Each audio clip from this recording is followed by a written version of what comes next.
इस दुनिया का सबसे बड़ा बिजनेस कंज्यूमेबल आइटम का बिजनेस होता है, पता है आपको?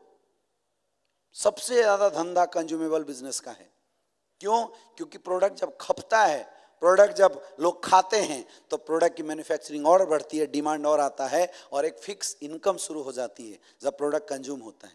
अगर आपने 100 लोगों को केवल डेली नीड प्रोडक्ट दिए मेरे दोस्त महीना में, तो हर महीना 13 गुने 100 1300 एसपी आपका फिक्स हो गया लाइफ टाइम।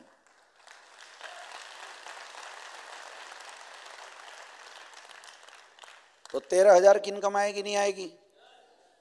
आएगी नहीं आएगी? जिंदगी में 1300 एसपी जब आएगा आपका तो 13,000 महीने की इनकम से कोई रोक सकता है? अभी इनकम क्या आ रही है? कभी 100 एसपी, कभी 150 एसपी, कभी 500 एसपी, क्योंकि आप अपने खुद के टारगेट पे भी फोकस नहीं किए। अब जिसकी टीम 100 लोगों की हो गई, अब 100 लोग अगर हर महीना 1300 एसपी का माल बेच दिए तो आप लगाओ अंदाजा 1300 गुने 100 कितने होते हैं? 1,30,000 एसपी, यानी 1,30,000 का चेक आपका हर महीने निकल के आएगा, फिक्स, परमानेंट।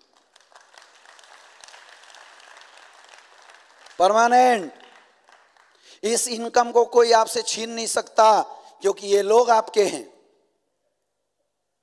और ये प्रोडक्ट खा रहे हैं, काम के प्रोडक्ट हैं।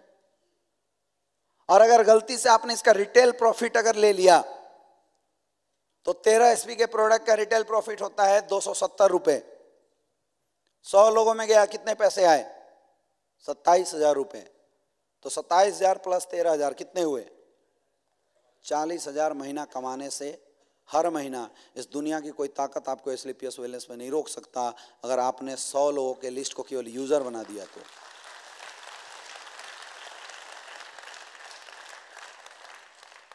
आसान है मुश्किल है?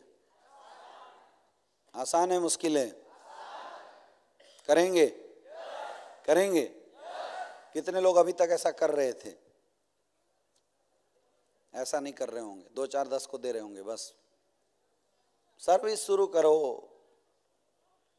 माल तो गोली की तरह बिकेगा और प्रोडक्ट बिकेगा तो इनकम आएगी नहीं आएगी?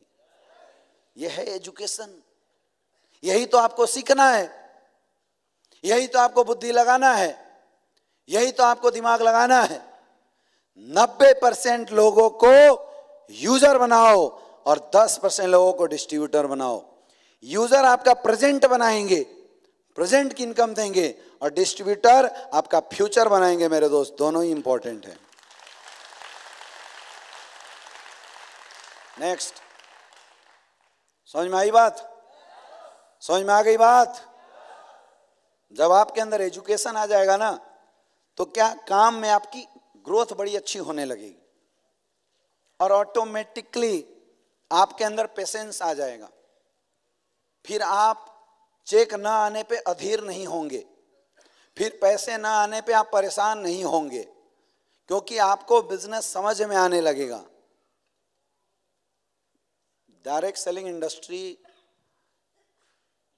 कोई अलादीन का चिराग नहीं है कि आपने चिराग लिया, उसको 2 बार रगड़ा और एक जिन प्रकट हुआ, बोल मेरे अक्का क्या चाहिए? ऑडी चाहिए, ये ले गिली गिली छू, ऑडी प्रकट हो गया। ऐसा कभी नहीं हो सकता और ना कभी होगा। नेटवर्क मार्केटिंग इंडस्ट्री एक बिजनेस है और बिजनेस पहले बनता है तब बिजनेस से पैसा आता है।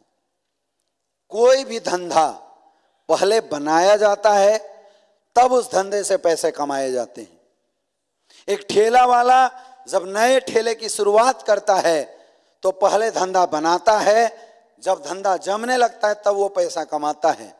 एक स्कूल का बिजनेस करने वाला इंसान जब स्कूल का मैन्युफैक्चरिंग डालता है, वो अपना पूरा प्रॉपर निर्माण करता है, बिल्डिंग का, टीचरों के अपॉइंटमेंट करता है, टीचरों की बहाली करता है, तो सबसे पहले वो इंसान पहले धंधा बनाता है 4 से 5 साल, उसके बाद जब जम जाता है बिजनेस तब वो उस बिजनेस से पैसा कमाता है।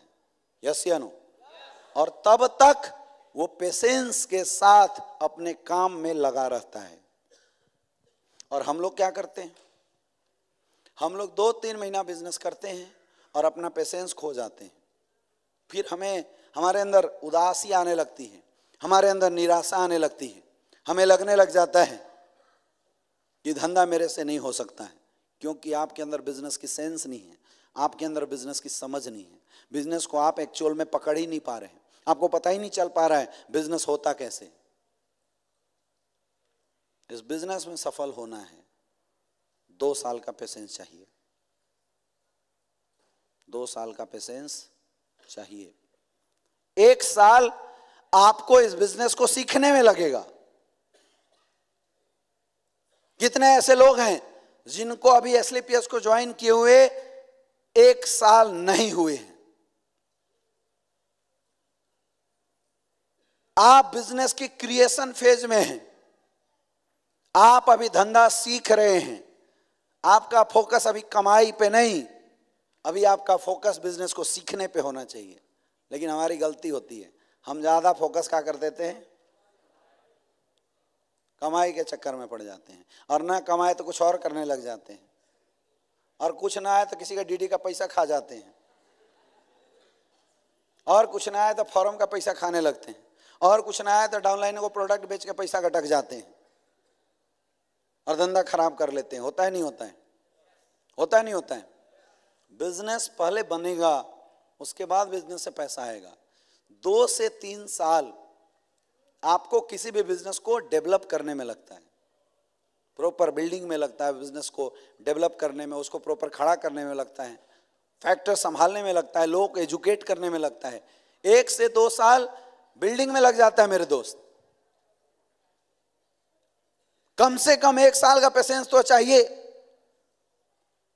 1 साल प्रॉपर एजुकेशन तो लेना मांगता है, नहीं मांगता है? हम अधीर हो जा रहे हैं, परेशान हो जा रहे हैं, इधर उधर कूदने फांगने लग जा रहे हैं। कहां से आएगा? कहां से आएगा? आ सकता है क्या? मैं बोलता हूं आना भी नहीं चाहिए। ये 3-4 घंटे की ट्रेनिंग हो रही है। मैं कई लोगों को देख रहा हूं जो 20 से निकल के भाग रहे हैं, फिर आ रहे हैं, फिर भाग रहे हैं। अब इनसे लास्ट में पूछना, पूरा रामायण खत्म हो गया, रावण कौन? तो सीता का बाप। पूरा तो सुना नहीं, पूरा तो इन्होंने सुना नहीं ना। ये आधे अधूरे ट्रेनिंग लिए, और आधा नॉलेज सबसे ज्यादा खतरनाक होता है। सबसे ज्यादा खतरनाक होता है आधा नॉलेज। बनारस की गली में एक अंग्रेजी मैडम आई, तो जो उनका गाइड था, टूरिस्ट था, उसने मैडम को जलेबी खिला दिया। अब मैडम को, अंग्रेजी मैडम थी, उनको जलेबी बड़ा अच्छा लगा। Wow, it's a great sweets, मैं इसको कैसे बना सकती हूं? उन्होंने बोला हलवाई से पूछ लो, यही बना रहे हैं भाई साहब। तो मैडम ने हलवाई से पूछा, हलवाई ने बता दिया, भैया ऐसे मैदा लेना है, उसमें ऐसे ऐसे मिठाई वो डालना है, उसके अंदर रात भर उसको सड़ाना है, फिर सुबह बनने के बाद उसको एक थैली लेना है, उसमें नीचे वो छेद कर देना है, और उसके बाद उसमें भर देना है, और उसको लेके फिर कढ़ाई में आप जैसे गोले गोले राउंड राउंड घुमाएंगे तो आपका जलेबी बन जाएगा। मैडम ने क्या किया, नोट करना शुरू किया, नोट कर लिया। अब चली गई विदेश, वहाँ जाके 4 दिन से परेशान जलेबी बनाने के लिए, जलेबी बने ही ना। वो जलेबी बना रही है, जलेबी बन ही नहीं रहा है। उन्होंने टूरिस्ट को, जो गाइड था बनारस के अंदर, उसको फ़ोन किया,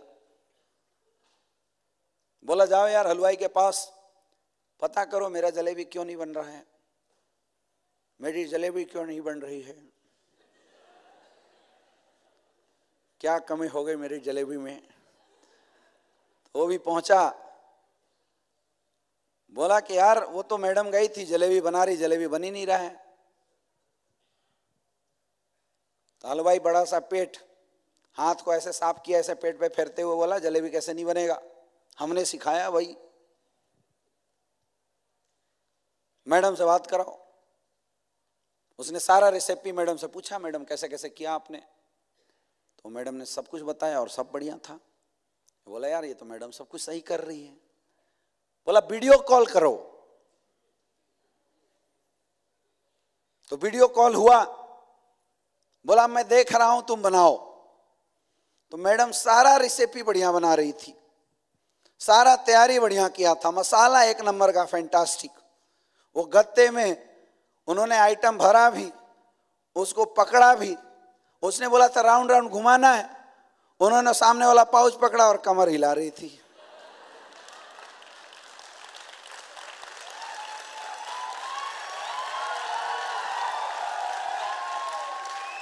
जलेबी बनेगा क्या? बनेगा जलेबी? हम लोग भी ऐसी हैं, आधा अधूरा नॉलेज सबसे खतरनाक। फिर हम अधीर होने लगते हैं, सर मेरा तो काम ही नहीं हो रहा है, सर मेरा तो बिजनेस ही नहीं चल रहा है। First focus on your education, और तब तक पेशेंस के साथ टिके रहो।